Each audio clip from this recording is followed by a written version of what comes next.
Ahora Andrés Schwartz del Estudio de Arquitectura Bovis Lendlease les va a contar específicamente sobre el caso del edificio HSBC. Bienvenido. Gracias, Rodrigo. Bueno, gracias a todavía los que están acá presentes. Lástima ese fue Micaela, pero también quería decir que ella participó en la certificación de Google, uno de los 3 edificios certificados, así que también, bueno, un mérito póstumo para Micaela. Bueno, vamos a ver, ¿estamos todos bien? ¿Sí? Ya voy a hacer cortito, no se preocupen. Voy a hacer como Corcuero, voy a hacer rapidito esto por si hay preguntas y después almorzamos, pero me parece interesante presentar este caso. Rápidamente digo de dónde vengo, ¿sí? Provengo de una empresa de gerenciamiento, de construcción y de proyectos.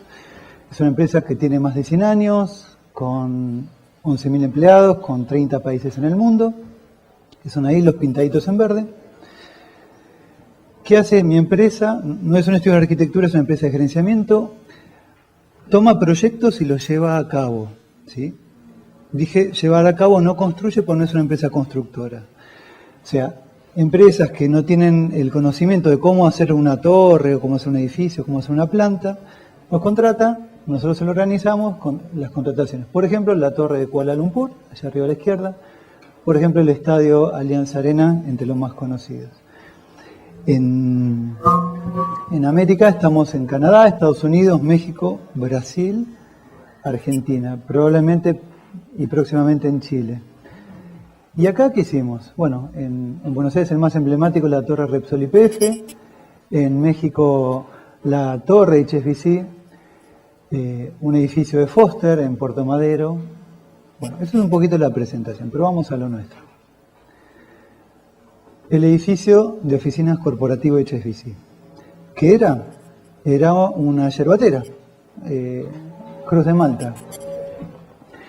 Este edificio es un caso muy interesante porque es una certificación de un edificio existente. Lo que normalmente se habla en LEED es del caso de construcción nueva o New Construction. Este es distinto, es operación y mantenimiento, por este tema del ciclo de vida que comentaba Micaela, del 75%. Miren esta estadística, rápidamente. En el año 2009 se construyeron todos esos metros cuadrados. Si yo los juntara y los pusiera todos desparramados en la capital federal, me daría solamente el 2%, ¿sí?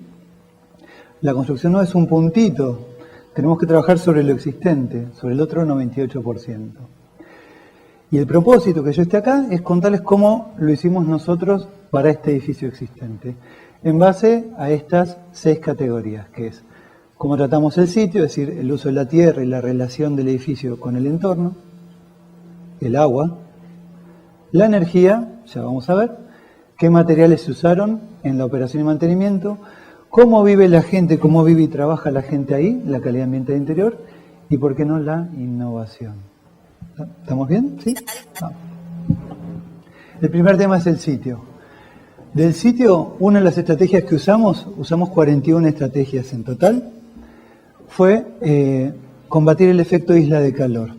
Para los que no lo sepan, el efecto isla de calor es cómo se calienta el edificio, sobre todo la cubierta, y cómo eso hace una burbuja de calor alrededor.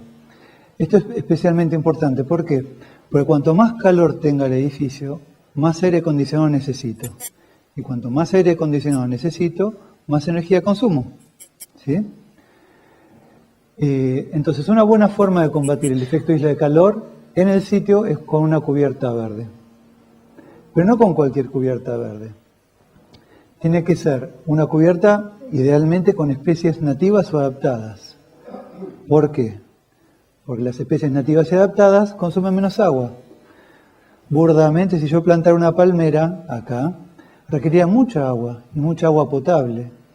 En cambio, si yo pongo especies nativas adaptadas, no solamente reduzco el consumo de agua, sino también genero biodiversidad, que es ámbito para ciertas aves y para ciertos insectos. Y el resto tiene que ser lo más clarito posible, lo más reflectivo posible, para que no absorba el calor por la radiación. Otra estrategia.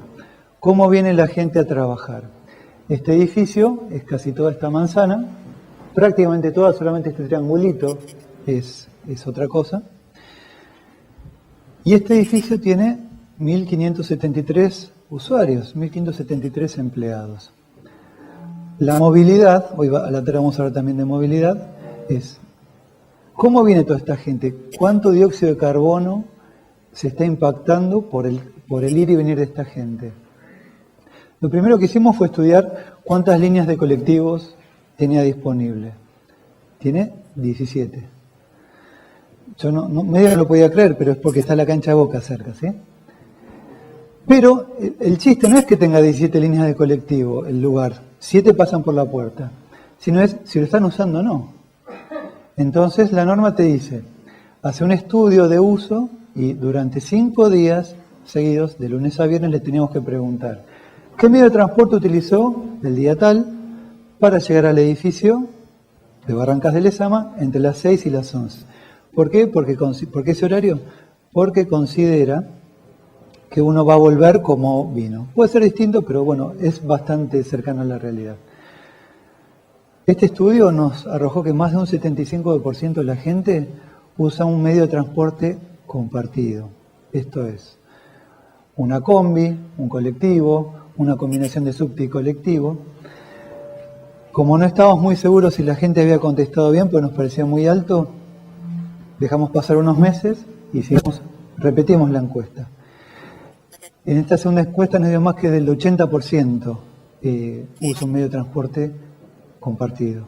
Con lo cual, bueno, sabemos cuántos nos ahorramos en toneladas de dióxido de carbono por el transporte. Otra estrategia del sitio, la iluminación. ¿Qué medimos acá? ¿Cuánta polución lumínica genera el edificio? ¿Sí? ¿Y cuánta energía se desperdicia por eso? ¿Por qué? Porque si yo pongo un artefacto de iluminación muy pegado al borde, es muy probable que parte de esa energía se vaya afuera. Esa energía desperdiciada. Uno dirá, bueno, pero contribuye a la seguridad del lugar. Pero no era el fin del edificio ni de esa luminaria. El fin de esa luminaria era iluminar adentro. Entonces, ¿qué hicimos? Tomamos mediciones. Corcuera, lástima que se fue, siempre insiste mucho sobre la idea de medición, y este es un buen ejemplo, de que no conozco lo que no mido. Entonces, tomamos mediciones cada 6 metros, todo alrededor de la manzana y en la cubierta también, para detectar cuánta energía había entre prendido y apagado. ¿Sí? Ahí está arriba prendido, al costado está apagado. ¿Cómo lo medimos? Con un luxómetro. ¿Alcanza esto? No. ¿Por qué no alcanza? Pues también tenemos que adjuntar el certificado de calibración del luxómetro. ¿Sí? Es lógico, porque yo uso una herramienta, si esa herramienta no tengo confianza en esa herramienta, mal puedo justificar mis mediciones. 141 mediciones prendido, 141 mediciones apagadas, viernes a la noche, más o menos entre las 8 y las 11 de la noche hicimos las mediciones, y solamente en 2 puntos de las 141 mediciones dio que excedíamos más del 20%. Porque la norma te fija un tope, podés excederte hasta un 20% entre prendido y apagado. Los cambiamos esos artefactos y logramos demostrar eso. Otra categoría, ahí tenemos las categorías listadas, hablé del sitio. Vamos a hablar del agua. Dijimos que necesitamos plantas nativas o adaptadas, eso está bien porque es bajo consumo de agua. Pero ¿qué hicimos acá? Se implementó un sistema de riego por goteo. ¿Cuál es la diferencia entre el sprinkler y el goteo? La eficiencia. Acá la gotita se aprovecha casi todo, se puede aprovechar casi en un 90%. Por sprinkler se aprovecha en un 67,5%.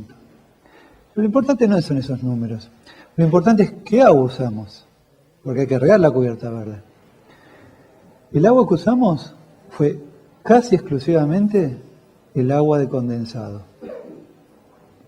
¿Qué es el agua de condensado? Cuando el aire húmedo pasa por una serpentina de un equipo termomecánico, condensa, se va esa agua que estaba en el aire y uno lo tiene que recolectar. Normalmente va a la cloaca.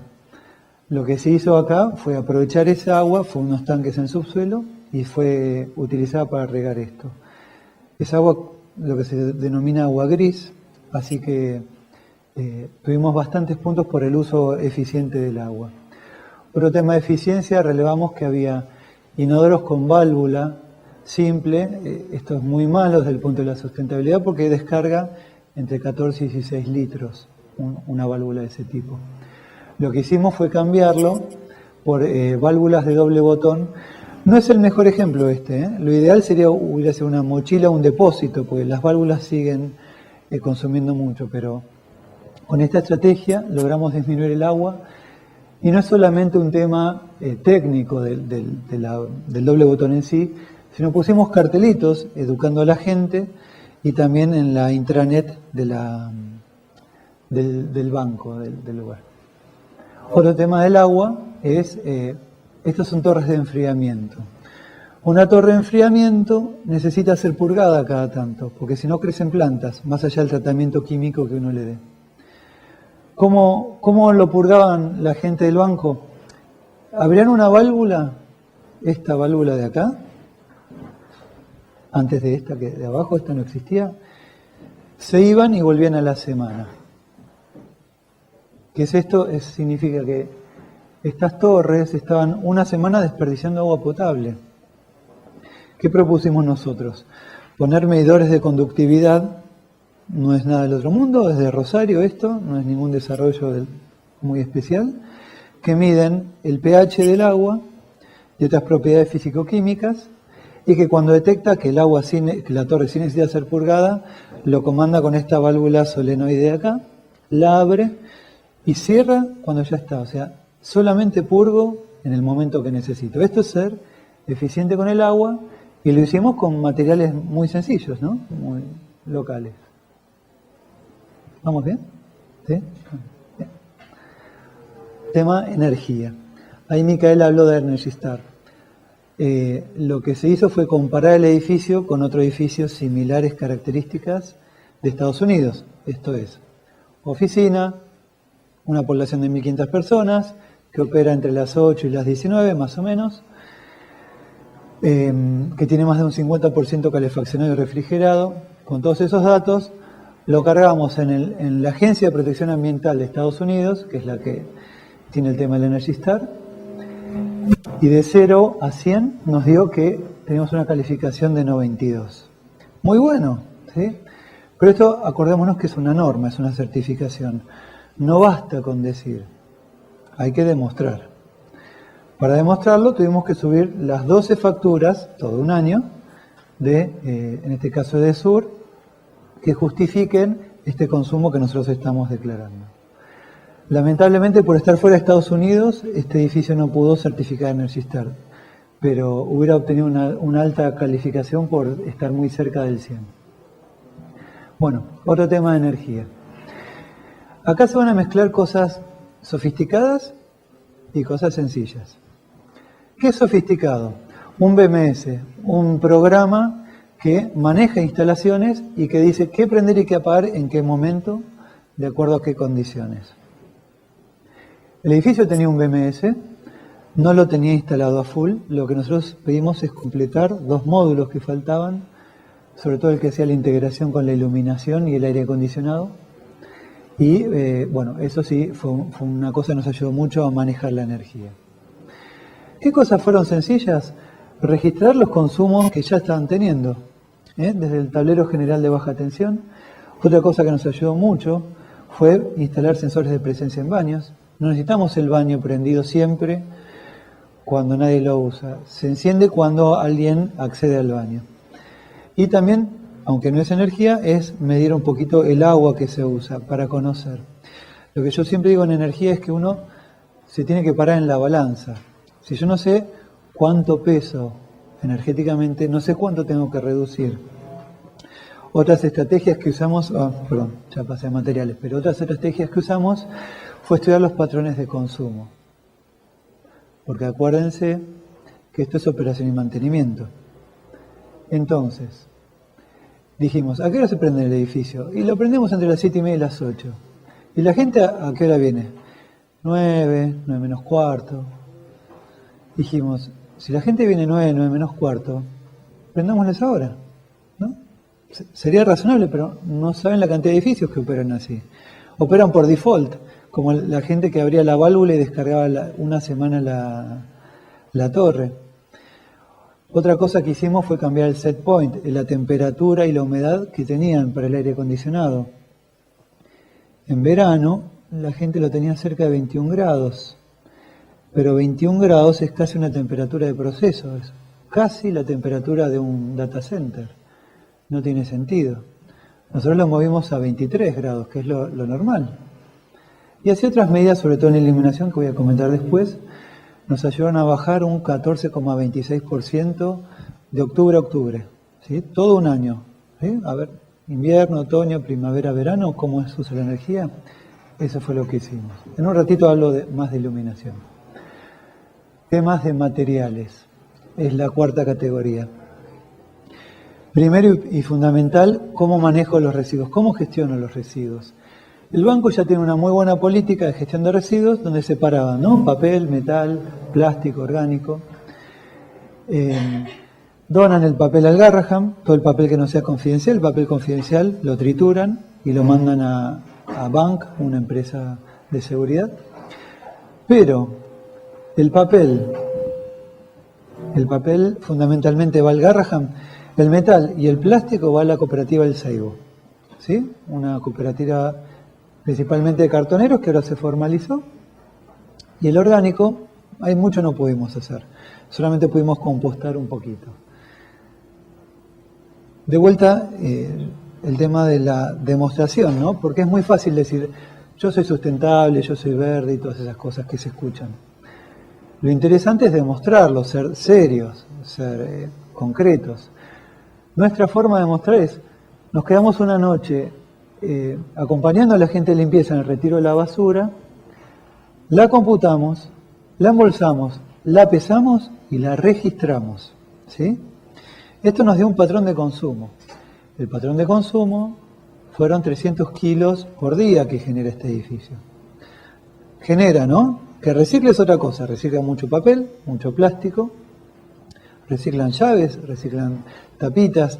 Lo bueno de estas actividades es que cuando la gente se engancha, empieza a traer cosas de su casa. Entonces la gente empieza a traer las llaves viejas, las tapitas que usan en otros lados, o alguna que otra escuela que se enganchó en el tema. Creo que esa es la parte más positiva de estas certificaciones. Seguimos midiendo, hablamos de materiales. Durante todo un año registramos qué cosas compraron, ¿sí? Todo un listadito ordenado y dijimos quién fue el responsable, cuánto costó, qué cantidad, qué valor, y a partir de acá empezamos a aplicar criterios de sustentabilidad. Lo primero, para ser serios, es que si yo tengo una documentación que respalde lo que yo digo. En muchos casos la tenía, en muchos casos no. Donde no tenía, no lo teníamos en cuenta, ¿sí? Somos sustentables en serio. Lo pesamos, lo medimos y lo demostramos. ¿Qué criterios usamos? Si tiene contenido reciclado postconsumidor o preconsumidor, si viene de fuentes de materiales de renovación rápida, 10 años o inferior, si es material regional en un radio de 800 kilómetros, para favorecer la economía regional, para disminuir las emisiones de dióxido de carbono por el transporte, si el papel que usan tiene alguna certificación ambiental, y si la tiene, guardamos las copias de los remitos y las facturas.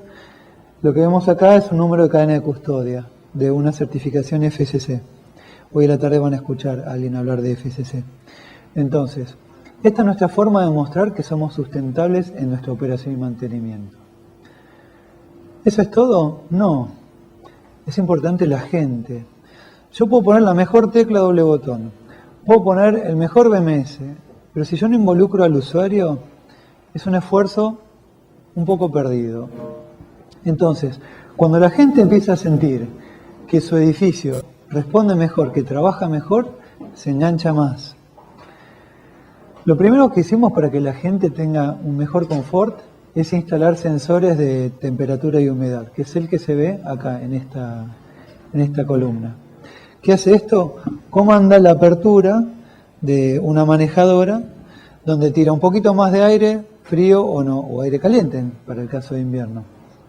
Pero esto tuvo otro efecto. se bajaron mucho los reclamos. ¿Por qué? El típico reclamo es, tengo frío y el de al lado tiene calor. Entonces pusimos reglas de juego claras. Es decir, ¿es verano? Lo fijamos en 23 grados. Hicimos algún estudio en el perímetro, ¿no? Hicimos algunos ajustes, pero ahí dijimos, son 23 grados. Si ese señor, alguno de estos que están sentados, se queja, la gente de mantenimiento va con un termómetro y le muestra, estamos en tantos grados. Si no estamos en tantos grados, lo que hace el sistema automáticamente es regularlo. ¿Sí? Esto sí es tecnología, un poquito de tecnología, no mucho. Pero bueno, forma parte de la calidad ambiental interior. Otro tema es, ¿qué grado de luminosidad tiene la gente para trabajar? Los del perímetro estaban bien, los del centro de la planta no. Y esto se agravaba y tiene que ver con el uso de la energía, porque hay mucha gente, poquita gente distribuida, que se queda a trabajar a la noche por temas propios del banco. Y este es un problema que tenemos en este edificio, que está mal cableado. Es decir, hay grandes sectores que están bajo un mismo circuito. Esto resta flexibilidad. Si hay una persona que se tiene que quedar trabajando, tenés que dejar todo un circuito de luz prendido, grandes porciones de planta por una sola persona.